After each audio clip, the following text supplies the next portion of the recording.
And then buzz cuts back home, the haircut, the only people that have that are the military. And I grew up near a military base, but I swear to goodness, the only ones in Canada with a haircut like that are military brats. So I'm walking around and I'm like, why does everyone have a buzz cut? Where's the hair? I learned all about rakia. If you're sick, rakia. If you're feeling good, rakia. If you want to correct people, rakia. How often do you think about the Roman Empire? Quite a lot. Well, I am kind of a historian enthusiast, so I do. Have you seen the TikTok?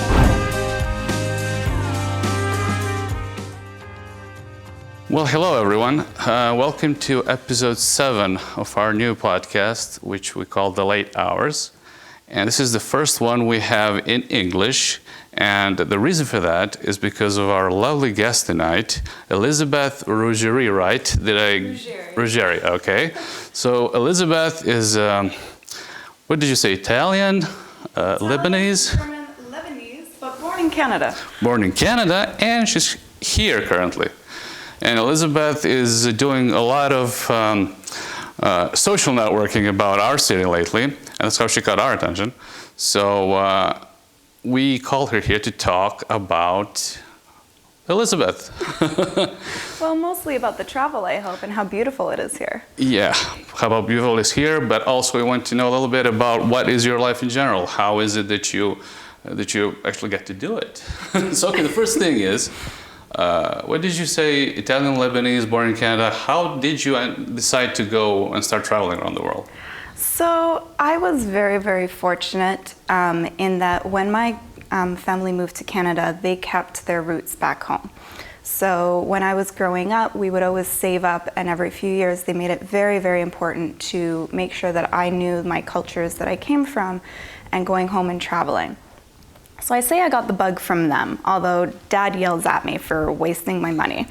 I think after 10 years, he finally figured out that I'm okay. You're sick.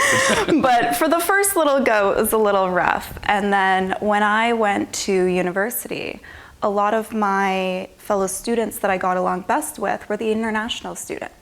So I ended up getting the opportunity just by working with them and helping them with their schoolwork and showing them around my city that they would invite me home. And my first big trip was actually for my best friend Sophie's wedding in Vietnam. So that was an amazing cultural experience. And that's how you decide, okay, maybe you should be doing more travel.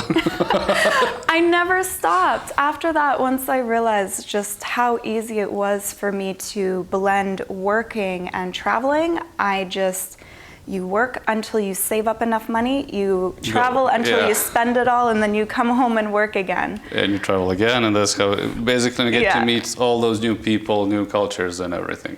Exactly. Okay, so what can you tell me about your home, actually? Let's start there first. How is there? I'm currently living in Toronto. Okay. And it's a huge city, but it's also so small at the same time. What I mean by that is that we have a ridiculous amount of people, I think 2.8 million last time I checked. That is a huge amount of people. All in one tiny little area, but if you go out, you start to see the same people over and over and over again. But I was working there, I went back to Toronto because I needed to finish school to make my family happy. Okay. University. Well, some things are exactly the same here and in Canada. You need to make your family happy. Look, if you have immigrant parents in Canada, the pressure is here. It's here, yeah. It doesn't matter if you're up there. The pressure is still higher. Exactly. So I'm used to that and it's okay, but I ended up working in an advertising agency when I was in Toronto. And then, unfortunately, I had to step back and be a caretaker within my family, and so I made the shift to online probably around 2019.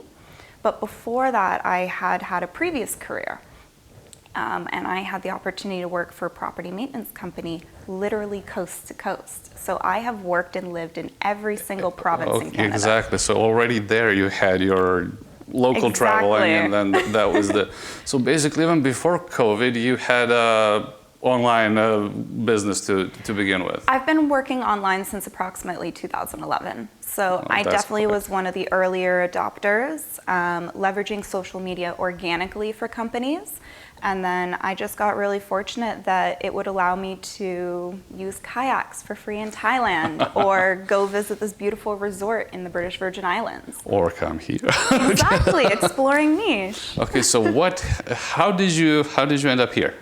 I honestly had no idea where I was going.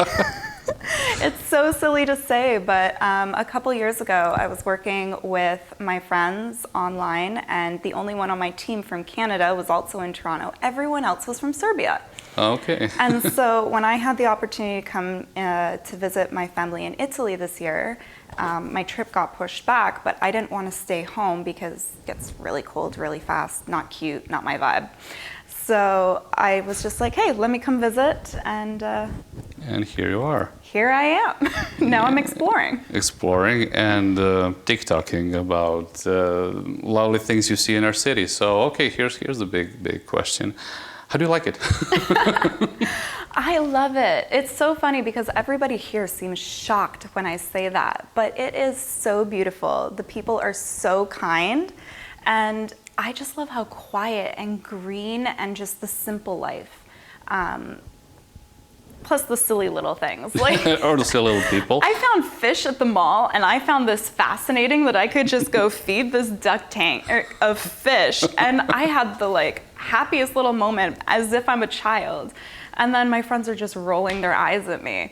And now it's one of those videos because I make them so my friends back home can see what I'm doing, or so that my family knows where I am. That's why I do it. Yeah, that's particularly interesting for us to see also how does a foreigner sees us? How do we look like in your eyes?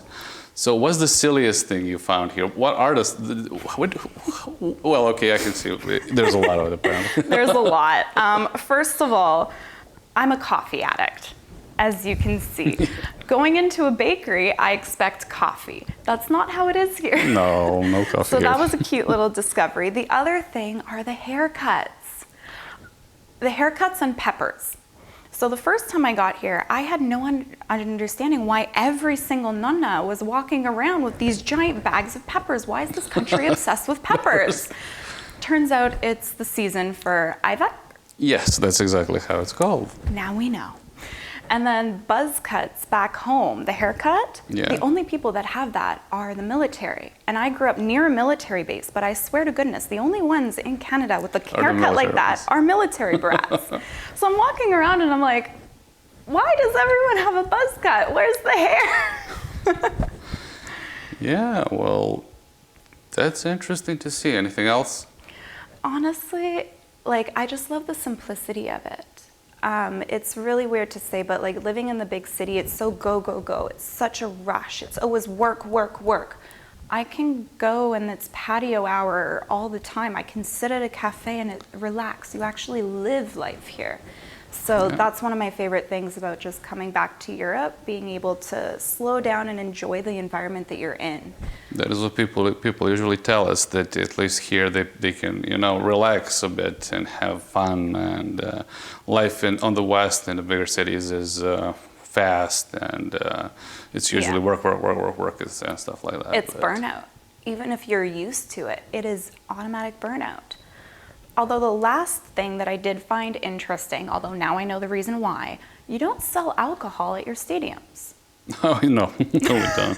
But we do sell it everywhere around it. Everywhere else. So I would just assume, okay, you can get a beer when you go watch the soccer game. I had a juice box for the first time in 10 years. 10 years. So that was nice, but it was always been. It probably would be a little bit counterproductive because trying to deal with some people cheering in their groups, which can be violent sometimes. So I've seen the videos, but I haven't had the opportunity to go to a big game yet. Yeah. We went to a football match the other day. It was more on the low-key quiet, but... Yeah, well, if you were in Belgrade, probably you would find the bigger ones.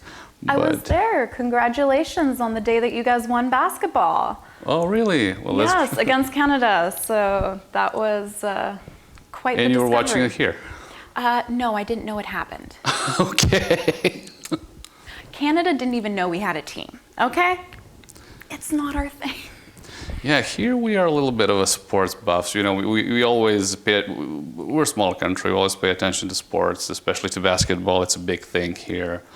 Football also. So. Well, you guys have just more of an athletic mindset. So, for instance, when we were exploring Zlatibor and going on a hike up the mountain, I see this playground, and it's all full of exercise equipment. Especially in You Zlatibor. could never have that back home. First of all, they would say, "Oh no, it's dangerous. A kid's going to hurt themselves. Poor Timmy."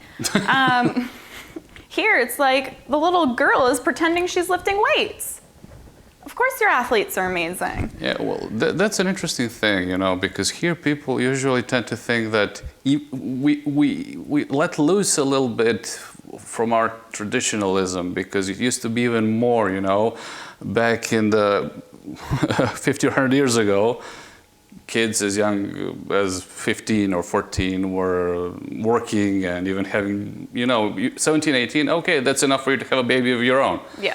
So, you know, we are also transitioning into some different things, but you can see here that we still bear that kind of traditionalism more than usual, more than the West, I guess. So for us, it's a little different. My country isn't even 160 years old. My university is older than my country. That's true.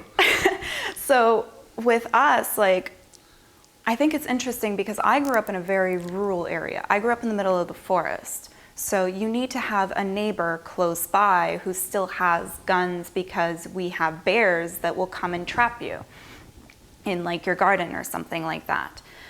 So it's a very different kind of approach to where I'm currently living, where now I'm in the city and everyone has the soft hands, whereas I grew up on a farm. So it's very different in terms of the work. Well, I guess some things are similar here and there, you know. The big cities make you lazy, that's what they say. They make you soft, they make you lazy. Yeah. Everything's here, you can order your food, you can, you know, you don't need to go out that much, but maybe it's not so bad to be in a rural area for some time of your life. And that's what people tend to do, go, at least as a tourism, you know, just spend some time in a rural area. So what's next for you? Next would be Italy. So I'm super excited to go down. I haven't seen... Is it your first time to Italy, or my second. Second time? Yeah, so I went my first time to Sicilia when I was 15, or not 15, in 2015. And I haven't been back since. I caused a scandal. Your family is from Sicily? Yes. Okay, so I'll call you Mafia then. I'm kidding. I'm kidding. I wasn't there. No, it was interesting. I went down, and back then I was younger, so I had the audacity to wear shorts to go get my coffee at the local cafe. Apparently, I gave my grandfather stress and a heart attack, so we had to, I'm not sure if you've ever argued with a Sicilian recently. Didn't have the opportunity, but I might if I keep talking. I'm kidding.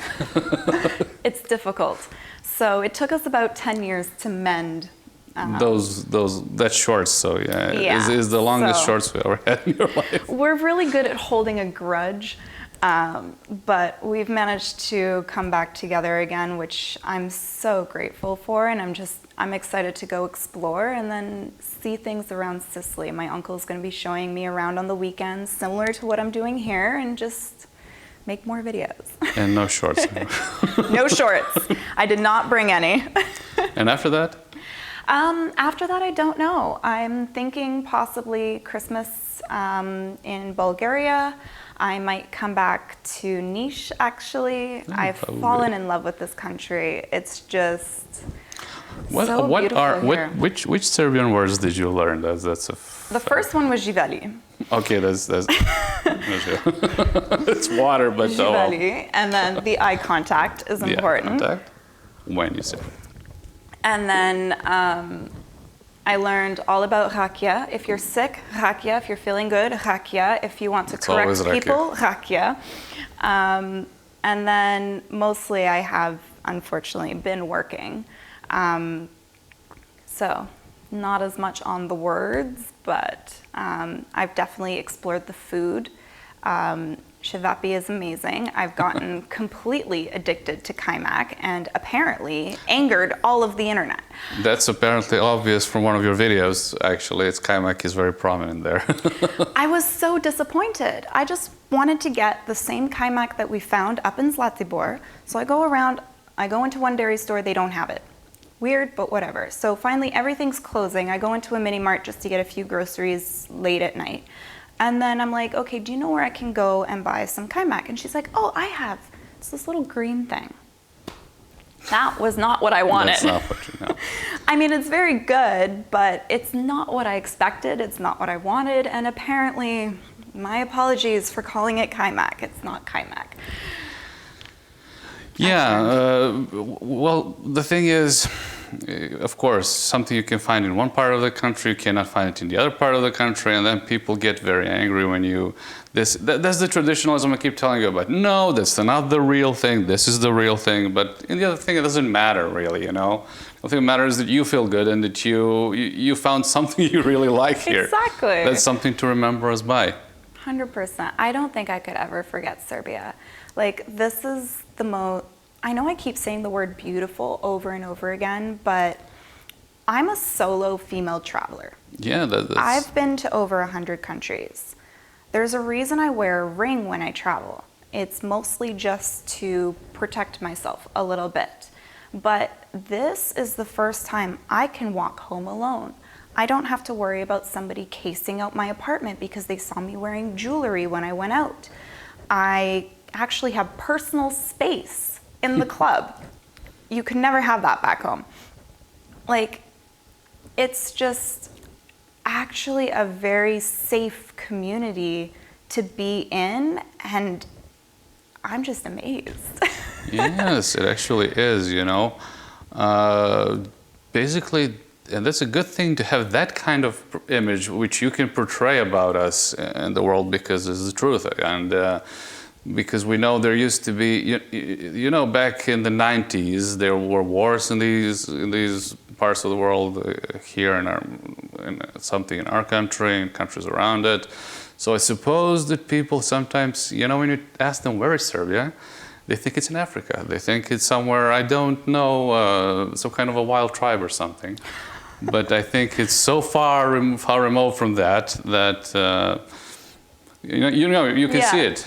And, well, first of all, I learned about that when I was here. I had no idea, unfortunately. Exactly. Blame the Canadian education system. I do it all the time. And our marketing. Well, if you need help with the tourism, let me know.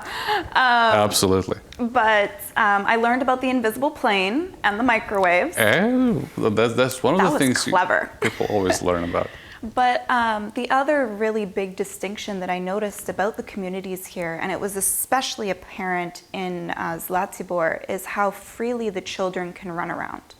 You can't trust that your child can play in the yard of an apartment building back home without something possibly happening to your kid. Here, kids are walking around, they know the way to and from school, they go by themselves, fathers are super involved. Again, there's going to be some Canadian that's going to be mad at me and say that our dads are involved. Predominantly at the play, like at the park, you're not going to see dads, ever. You only see dads here. Yeah. And it's beautiful to just watch that actual family unit still exist, and just a community where everyone's looking out after the kids, because that's what I grew up in. I grew up in a very small area. Our neighbors were very traditional, very European, all of them. Some were Dutch, some were, you know. So if they didn't have me, they just ring up the neighbor. Oh, do you have Elixabeth? Yeah, okay, cool, she's there. Like, that's what I grew up in, not what's happening in the cities where it's too much. Yeah, well, we're having that debate right now, how to raise our children, you know, because the traditional way of raising children here is, okay, it's morning, you can go outside, just come home by evening, you know. Yeah. Are you dirty? Are you, you just grab that little food you have with your dirty hands, just eat it there. That's how our mothers basically, and their mothers used to, you know, it was basically the belief is that makes stronger men. It does. But Plus, you don't get sick as often. You ate the dirt, you're fine. yeah, that's still ongoing debate here. Do you need, because of course, like all the world now, Yeah. do you need to overprotect your children? How do you do that? Because face it, the world is a global village, you know, everybody's in the same pot. Yeah. So basically, even if you want to be, you cannot turn yourself off from everything and you be, you know, something you were all the time. You have to evolve. You have to follow the flock. Unfortunately, that's how it turns out. Okay, I saw you visited the fortress Yes. a few days ago, right? I'm so annoyed. I do not understand. I make all of these little videos, and sometimes I just really want to share what I found beautiful about Serbia, which in this case, here's the history of the fortress. You have the 2 museums in it. I want to actually put the information out there. Why does the video with the fish tank get 24,000 views, but I can barely get 600 on the fortress? Yeah, that's beat us. We're exactly the same, you know, we have the same problem. Some videos of, I don't know, some random guy saying 2 random lines sometimes has more views than... Yeah, we used to have, we had 3 weeks ago, we had this, because, you know, the fortress is 300 years old this year, so we have this big jubilee. But we had this big show about it, we talked a lot about it and everything, and that thing, you know, people just don't care predominantly for some reason, and we got much more views on random things. We just that's a big mystery. How does that work? It's the attention span media. So the one thing that I've learned while working with a lot of these social media programs is in 2018, they discovered that our attention spans had gone from 3 seconds in 2011 or 2015, I forget. But in 2018, the metrics were 0.3 seconds to get somebody's attention. So not even 3 seconds It's anymore. much shorter now. Now it's 0.0 something. It's impossible to grab somebody's attention because of this overstimulation. And then you also have to take into consideration everybody who's been here has been here. Yeah. That fortress is normal. For me, this is a novelty. I don't get to see these things. I get excited over something new. But if you've seen it every single day that you're growing up, it's you're just there. like, okay, whatever. You have to just lift up the glasses sometimes. Yeah, it's kind of weird, you know. I used to think we were very proud people, you know, of our history, of our everything. But when we need to take care of something which is our history, then we're most like, we don't care about it. So that's something which. Well, it's like us in sports, right? Exactly. So everybody has its own. You see, sports here are big. That's what we have to take a look at. You know, every game, everything. The most viewed thing on our YouTube was when Serbian basketball team came from the World Cup. Yes, when you guys came home. And that was the most watched thing on our YouTube in the previous month. So you can see what kind of a nation this is. So what's your advice on social networking? How important is that for people now? For my personal social media, I know I have a small following, but I only do it, again, so that my family can watch and see where I am, and so that my friends can see where I am. I have no other use for this thing. If TikTok disappeared tomorrow and I lost my account, I probably wouldn't even notice. I'm cool with it, but I also work in social media running advertisements and sponsored posts. So in that regard, I'm very used to arguing with Meta. It's my favorite activity. And I'm stubborn too, so it works. Yes, so basically, okay, personal stuff is fine, but when it comes to business, you're a whole new story. It's work. And that's the side that I find I'm very German. It has to be done properly, and if you're not going to do your job, I'm going to call you out on it, and I'm going to go over you. And what are the trends now?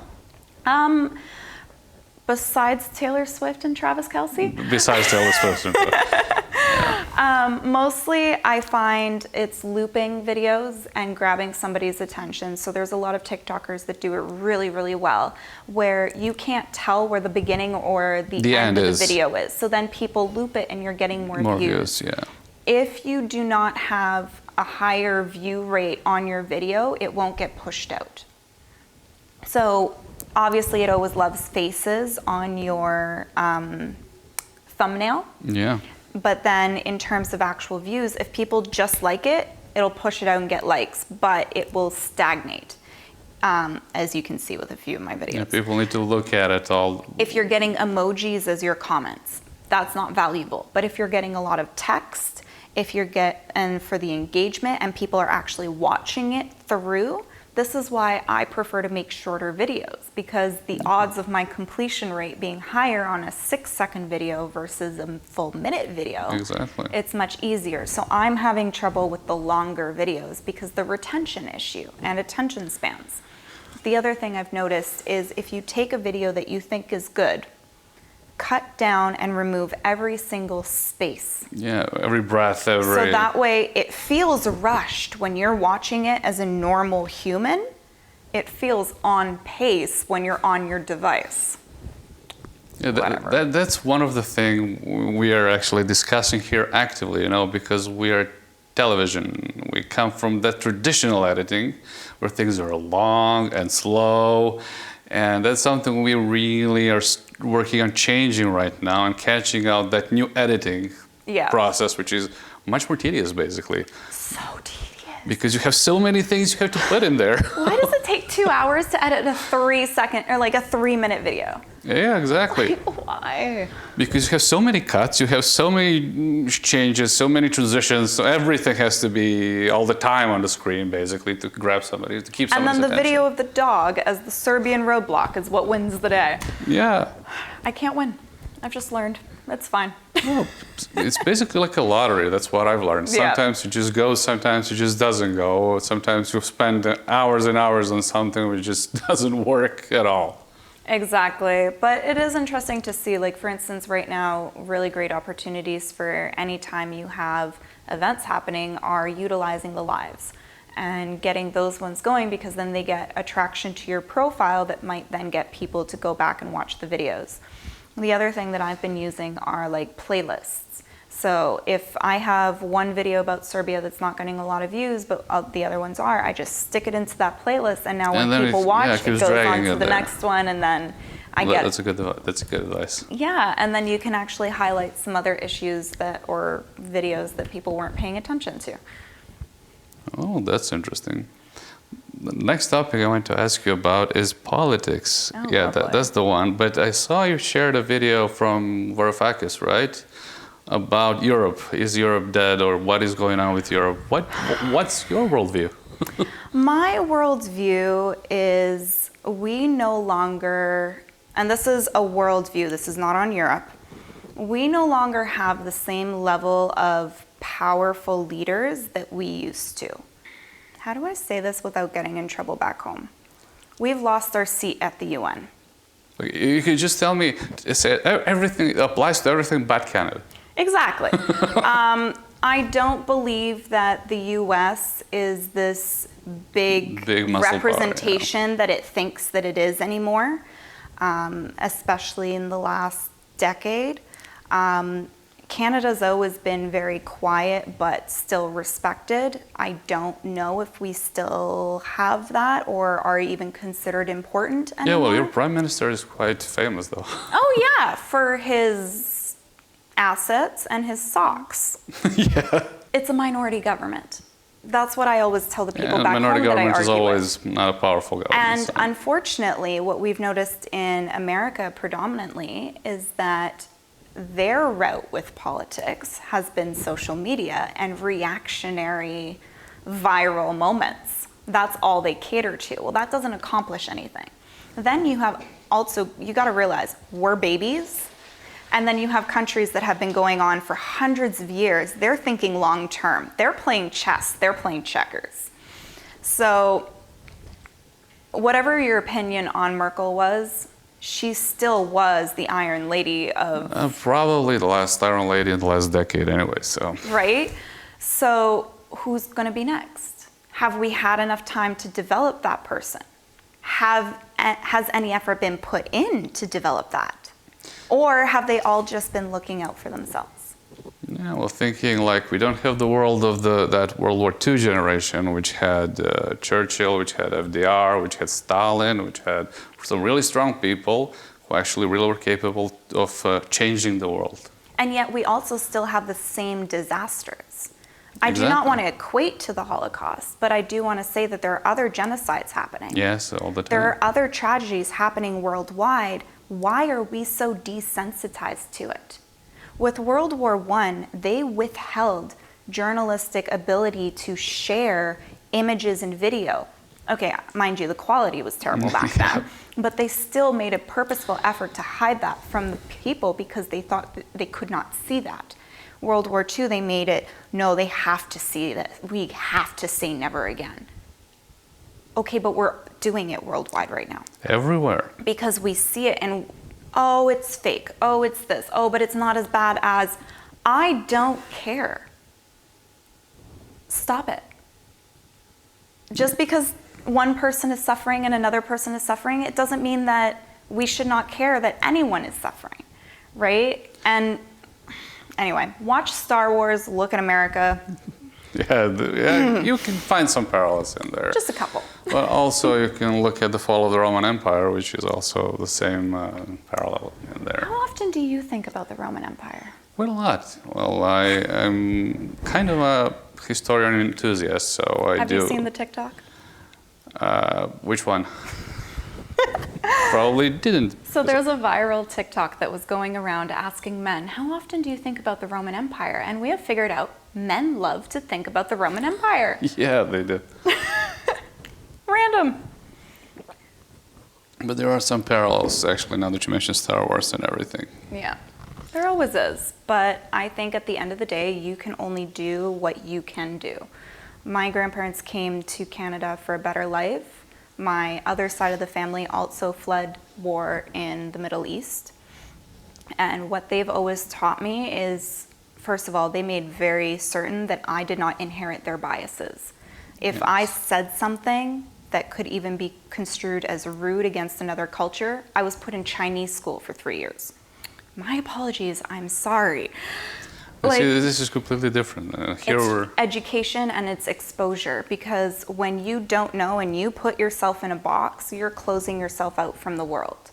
Well, that's the thing, you know. In the 90s, we were in a box here, basically, so kind of cut off from the rest of the world. And that mindset sometimes still lingers, you know. Although most of the young people are like you are, they like to travel, you know. If you remove the travel from everybody, you know, that's going to be a huge problem. But you don't have to be the only.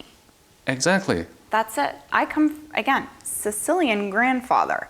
I was dropped off at a convent twice. That's how strict the household was. I escaped. It was fine. But the biggest thing was just exposure, and also my dad is a university professor. So anytime that I would want to win an argument, I had to not only prepare the argument, but cite my sources. So if you're going out and citing the sources of the media, okay, well, who owns, who pays, what's the message, how much bias do you have to account for, and how are you exposing yourself? If I had gone to America and listened to what they said about Serbia, would I ever have come here? Probably or not. Can I just come here and discover it for myself, clean, with no opinions, and take it for what it is? And that's what I do with every country I go to. And your conclusion is definitely the better thing that you did, of course. Always. Plus, I get a vacation. You get a vacation, you get to meet some new people, some funny people. And, well, yeah, I guess it's not a bad way to live, isn't it? You can only do what you can do. I know I've already said that, but you can join in because it's the easy decision. You can stand your ground, or you can remain silent. And oftentimes, I think a lot of people, especially Canadians, were too polite.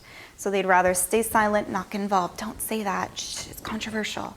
We're starting to get away from that, mostly because of America and also because of us young people. But there's a quote from somebody, and I cannot remember who, but staying silent in the face of an oppressor is joining the oppressor. And I will just do my best to take what privilege I have to give my voice when it's needed of me. But not everybody is comfortable doing that, and that's okay, but at least take the time to look within yourself and see, okay, well, maybe if I'm not going to speak, maybe I'm just not going to speak against today. Well, I like to believe that in this modern internet world, censorship is a thing of the past, generally. Have you heard of an algorithm? Yeah, I know, but Social media is giving us the power to get stories out that you otherwise could I've not. seen things going through those algorithms like Swiss cheese. So. But on the other hand, you do, again, still have to be cautious. Exactly. One of my videos got taken down for community guideline violations. Do you know what it was?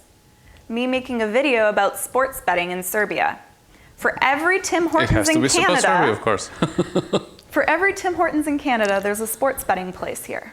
But that goes against the guidelines, the traditional culture of China, who owns TikTok. So that video gets flagged, and I can't say certain things, even though it's perfectly legal here, it's perfectly legal back home. We can't. Yeah, we had some strange videos taken down on YouTube. We're a news channel. We have to report about everything. We have to report about violence. We have to report about good things as well, but we report. And sometimes those algorithms look like they don't recognize the fact that you report about something, and that's why, I don't know, so sometimes it's kind of a weird mishmash. That's getting better, because right now, you can at least choose when you're monetizing. You can at least choose if it is a sensitive topic that you can flag it like that. But a few years ago, no, that wasn't the case. It's just sometimes you do something and then it's gone. And I fully understand. We need protections in place, especially for keeping our children safe online. That's one thing that I really advocate for. Not putting your child plastered on the internet. I'm not a big fan. I fully believe that if the kid is under a certain age, we should be blurring their faces. We should not have their real ages, their real names, their real village available, even on their profile information that's private, because you never know who's going to hack it. But with the new advances in technology and the AI and... That's my next question. What do you think about AI? Is it useful? AI is only as good as the instructions it was given. So if you have rules, for instance, let's talk about it from an advertising perspective. We have an AI verification system on most social media platforms that will review the ads to make sure that they adhere to guidelines. But AI does not understand nuance. Exactly. So if it gives a restriction by a computer, it's my personal belief that technology implemented in the last 2 years should still have an opportunity for human review. Exactly. They're not doing that. So is that within the terms and conditions of the platform that you'd agree to as an advertiser? Or is that censorship on free speech and it goes against your rights as an advertiser? I think Meta is notorious for that, actually, because so many things get rejected and without even a comment from them or something. So that's really, something which... But even TikTok, I have not even figured out a way to reach TikTok humans to go over videos that get taken down for the silliest things that don't go against violation. They get sent for a review, and I swear to goodness it's a black hole. Yeah. Sometimes they come back. Most times they don't. But there's no... Who is in charge of the internet? That's a good question. And how difficult it's getting to get to a real human to talk to, actually. Yes. How much do big players like TikTok, like Twitter, like Facebook, Meta, rely on AI much more than on humans to actually run? And what's the social responsibility of that? Especially in going around and affecting other countries or stifling news or... So it's a tricky question. I do actually really want to highlight what the EU has done in terms of privacy rights for all citizens, and I think that all other countries need to take note. Canada, the US, they sell us to these platforms. because our governments are using that data. Yes, exactly. Whereas in the EU, they're like, nope, we have a right to privacy. We have a right to a certain level of expectation over the usage of our data. I think that is vital important, and I really think people need to think twice about what they're putting out there.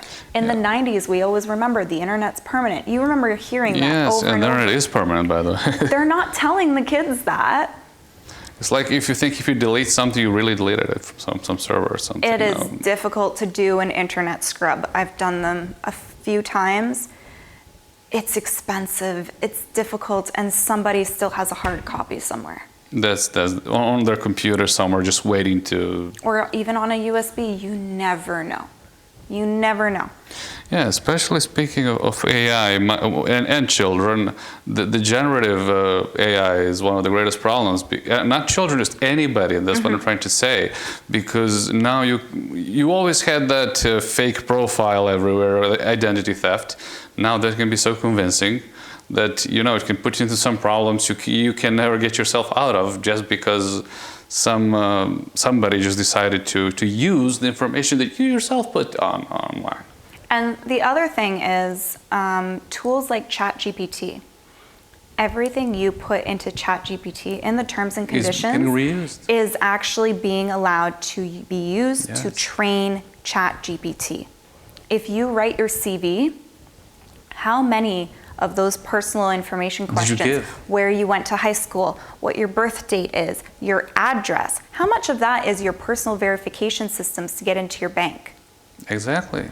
The other thing also is the writer's strike in Hollywood with the actors' strike as well. A lot of people are happy to ignore it, but they were fighting for their right to not have to use AI or to have a separation between the human work and the AI. And what the actors are fighting for, just because they signed on to film a movie, doesn't mean that they can then feed the movie into the AI and then create scenes away from them. But am I going to be paid for that? No, you're not going to be paid for that. I'm not going to have a job. I'm not going to be paid for anything. So what's the point? And on top of that, there's also a trend. There's a country that is pushing a lot of tourism at the moment, and they also have a company, I don't know if it's their company or if they're just from there, that is pushing the use of AI. They will copy your entire face, your mannerisms, your voice. And then have your AI attend job interviews for you. But they don't have in the terms and conditions anything against them continuing to use your voice and likeness in the future. So now you have just had identity theft. Like, we've seen the deepfake videos. So what's to say I'm going to have some embarrassing video running around of me on the internet, but it wasn't even me. It wasn't even you. Just because I signed the dotted line because it was, oh, this is fun, this is new. A video of you running around Sicily shorts, for example. It's always the shorts. Yeah, that's something the terms and conditions, the best thing nobody ever reads, exactly. That's the thing we always go next, okay, accept, next, but nobody ever pays attention to what it's actually saying. Well, it's even, take for instance your phone. If you have Facebook on your phone and you've updated it recently, it is now tracking every single thing that you do on your phone when you are not using Facebook. Because every single website you visit, everything. Every single type, every single sound, every single picture. Even if you have your banking app on your phone, it has registered those key clicks because of the offline tracking. People don't know to turn that off. That's not AI, that's not new. That's been going around for 2 years. Well, that's one thing I like to say to people, to people who think that if you get a vaccine, you will get a chip. You don't need a chip. You carry it with you all along. You carry it in your phone. It's here. I think Stephen Hawking's had that book, that film, where the phones turned everyone into zombies, and then they... Yeah, that's exactly what it is. So basically, you allow them to track you all the time. They have you on the map, exactly where you were, what you were doing, what you were visiting, what you order, what you eat, everything. They have everything for you. So it's just learning about how much are you comfortable putting out there, how safe are you really, and then, again, I have to circle it back, how safe are your children? That's the most important thing. And it's not really... why did Mark Zuckerberg blur out his children's faces when he published them recently? Children aren't allowed on social media. He just published one picture with blur faces in there. And unfortunately, again, because this is so close to my heart, I have to put it out there. 90% of the content on the dark web of children being abused isn't even actually taken from children in abusive situations. It's taken from regular people's profiles and manipulated. Exactly. So we have to be super careful. The only thing I can say is I come up with an imaginary friend for my friends and family and their kids, where you create an alternate person. So they have a different name, they have a different birthday, they have a different city, they have a different life story. Yeah. And that's how we set up their profile settings. It's in the name of their imaginary friend. Because realistically, the real data is protected. The real data is protected, but is it reasonable to think that your child will never be online, or even us, that we're never going to be online? My real address is not in any of my profiles. I have a P.O. box for a reason. Exactly. So it's just learning the small steps that one can take just to protect yourself in the long run. Well, if that was something people were aware of in the early days of the internet, probably it would have gone different. But you can still scrub it. It will take effort, but you can still go out and do a scrub. But you can, maybe I can, but most of the people out there just don't know how. Yeah. Because when you realize it, everybody has a cell phone. And 99% of them use the internet from their cell phone. So that's very important. Facebook is an app on their cell phone. TikTok is an app on their cell phone. Everything is an app for them. Yeah. So most of them don't even sit on the computer to actually see, are they scrubbing, are they doing something? No.